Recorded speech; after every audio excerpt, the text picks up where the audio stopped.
ഇടതുപക്ഷ ജനാധിപത്യ മുന്നണി ഗവൺമെൻറ് കർഷകരെ ഒരു കാലത്തും അവഗണിച്ചിട്ടില്ല.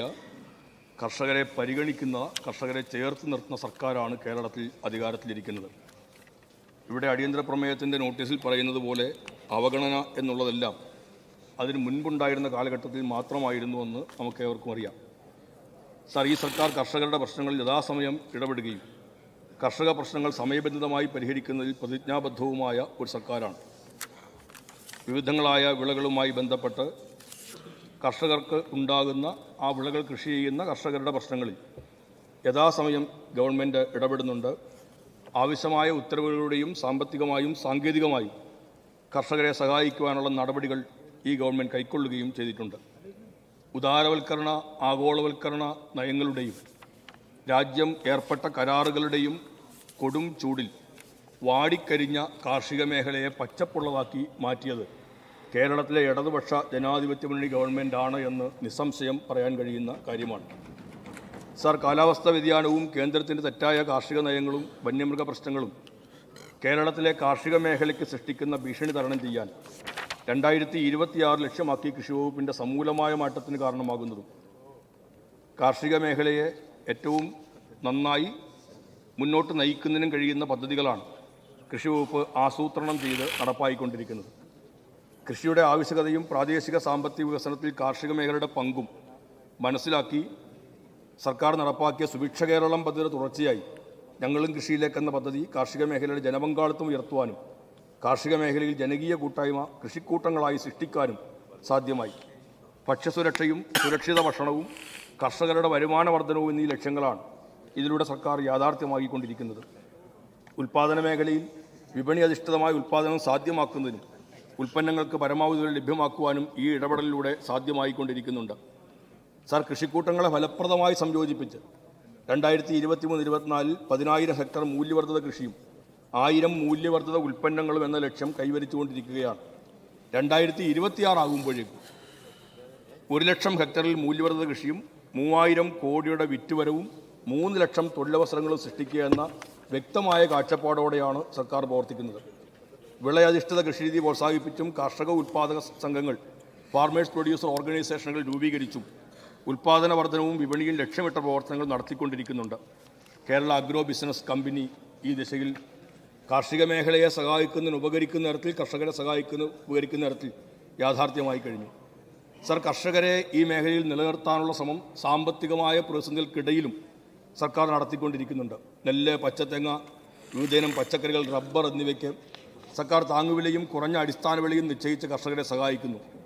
2020-21 വർഷം കാർഷിക മേഖലയ്ക്കായി 590.61 കോടി രൂപയും 21-22 വർഷം 605.9 കോടി രൂപയും 23-24 വർഷം 587.37 കോടി രൂപയും 23-24 വർഷം 687.66 കോടി രൂപയും 24-25 ബജറ്റിനകത്ത് 693.21 കോടി രൂപയും കർഷകർക്ക് വിവിധ ആനുകൂല്യങ്ങൾ നൽകുന്നതിനായി വകയിരുത്തിയിട്ടുണ്ട്.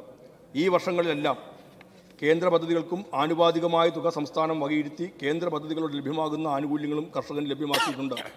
സംസ്ഥാനത്തെ കർഷകർക്ക് ആവശ്യമായ സാങ്കേതിക സഹായങ്ങൾ നേരിട്ട് ലഭ്യമാക്കുന്നതിനും കൃഷിശ്രീ സെൻ്ററുകൾ അനുവദിച്ചിട്ടുണ്ട്.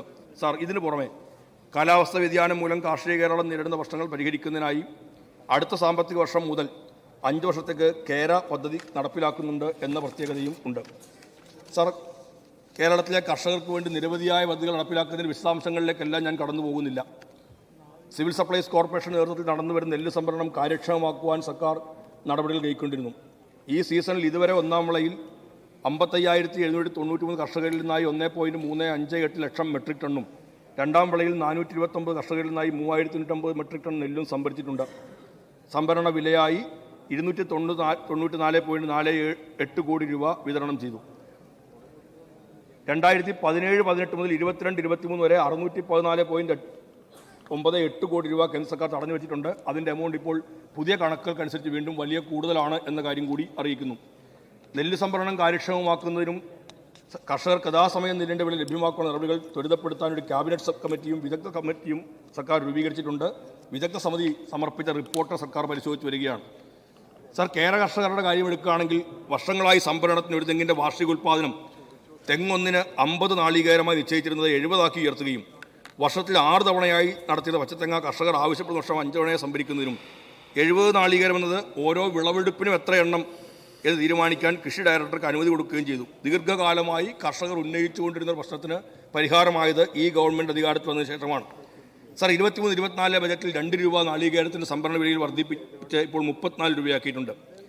നാളികേര കർഷകർക്ക് ഒരു കർഷകൻ്റെ ഭൂമി പരിധി 5 ഏക്കറിൽ നിന്ന് 15 ഏക്കറായി വർദ്ധിപ്പിക്കണം എന്നുള്ളത് നവകേരള സദസ്സിൻ്റെ ഭാഗമായി ലഭ്യമായ പരാതിയായിരുന്നു, നിർദ്ദേശമായിരുന്നു. അത് അംഗീകരിച്ച് കർഷകൻ്റെ ഭൂമി പരിധി 5 ഏക്കറിൽ നിന്ന് 15 ഏക്കറായി വർദ്ധിപ്പിച്ചിട്ടുണ്ട്. തെങ്ങിൻ്റെ വാർഷിക ഉൽപ്പാദനം ചില മേഖലകളിൽ 70-ൽ കൂടുതൽ ആണെന്നുള്ള കർഷകരുടെ പരാതി പരിഗണിച്ച് ഇത് മേഖല കണ്ടെത്താൻ പ്രത്യേകമായൊരു കാർഷിക വിദഗ്ധരുടെ ഒരു ഉന്നതതല സമിതി രൂപീകരിച്ചിട്ടുണ്ട്. പച്ചത്തേങ്ങയുടെ സംഭരണം കാര്യക്ഷമമാക്കി കൊപ്ര സംഭരണത്തിൽ പങ്കാളിയാവുകയും പച്ചത്തേങ്ങ സംഭരിച്ച് കൊപ്രയാക്കി നാഫെഡ് നൽകാൻ VFPCക്ക് ചുമതലപ്പെടുത്തുകയും ചെയ്തു.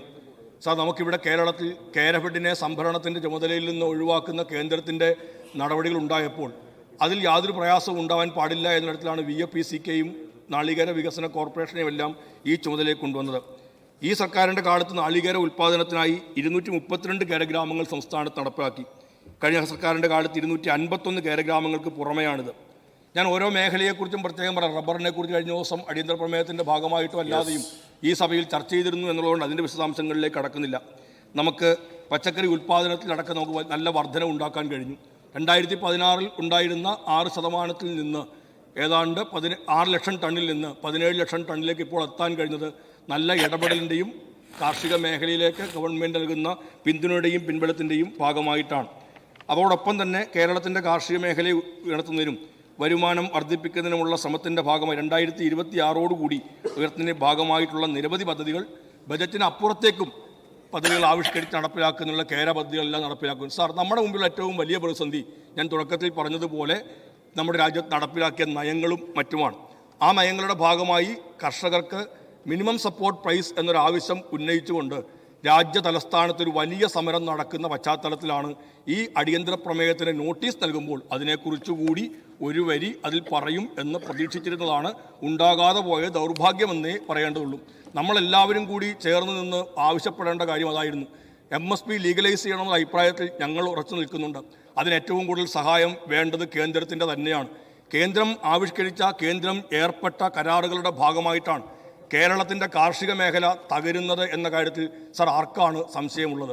ആ തകർച്ചയിൽ നിൽക്കുന്ന അങ്ങനെ ഉണ്ടാകുന്ന കാർഷിക മേഖലയെ സഹായിക്കേണ്ട ഏറ്റവും വലിയ ബാധ്യതയുള്ള കേന്ദ്രത്തിൻ്റെ കാര്യത്തിനകത്ത് നമുക്ക് ഒരു കാര്യവും മിണ്ടാതെ പോകുന്നത് ശരിയല്ല. നാം എല്ലാവരും കൂടി ചേർന്ന് നിന്ന് ആവശ്യപ്പെടേണ്ടുന്നത് കേന്ദ്രം കേരളത്തിൻ്റെ കാർഷിക മേഖലയിൽ കൂടുതൽ സഹായങ്ങൾ ലഭ്യമാക്കുക എന്നുള്ളതാണ്. ഇവിടെ കേരളത്തിലെ ഗവൺമെൻറ് പ്രതിസന്ധികളുടെയും പ്രയാസങ്ങളുടെയും നിലനിൽക്കുമ്പോഴും കേരളത്തിൻ്റെ കാർഷിക മേഖലയെ സഹായിക്കാൻ കഴിയുന്ന എല്ലാ നടപടികളും നടപ്പിലാക്കുന്നുണ്ട്. അക്കാര്യത്തിൽ പരിഗണനയാണ് കേരളത്തിൻ്റെ കാർഷിക മേഖലയോട് ഈ സർക്കാരിനുള്ളത്, അവഗണനയല്ല എന്നുള്ളത് ഈ കേരളത്തിൽ നടപ്പിലാക്കുന്ന പദ്ധതികൾ തന്നെ വ്യക്തമാക്കുന്നുണ്ട്. അത് കേരളത്തിൻ്റെ കാർഷിക മേഖലയിൽ കൃഷിക്കാരൻ അനുഭവിക്കുന്നുണ്ട്. ആ സാഹചര്യത്തിൽ ഈ സഭ നിർത്തിവെച്ച് ഇക്കാര്യം ചർച്ച ചെയ്യേണ്ടുന്ന ആവശ്യമില്ല.